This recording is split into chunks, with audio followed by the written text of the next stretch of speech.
Okay, so ito na po yung ating order na upuan para mas komportable tayo sa sasakyan natin.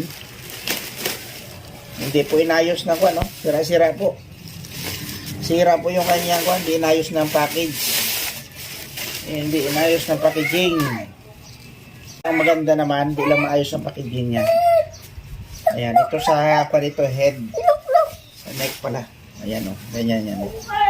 May kwan niya, no? May kwan siya dito, rubber. As dito tayo upo. Ayan. Nasa, magkano ito bili natin? 400. Ikaw makuupo niyan, Papa. So, para hindi po namamawis yung likod natin, may ganyan tayo.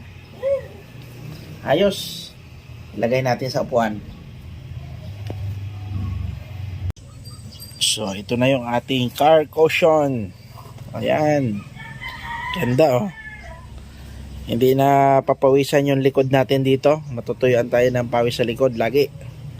Pag nagmamaneho.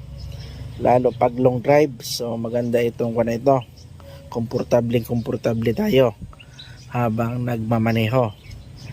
Ayos. Diba? Very good.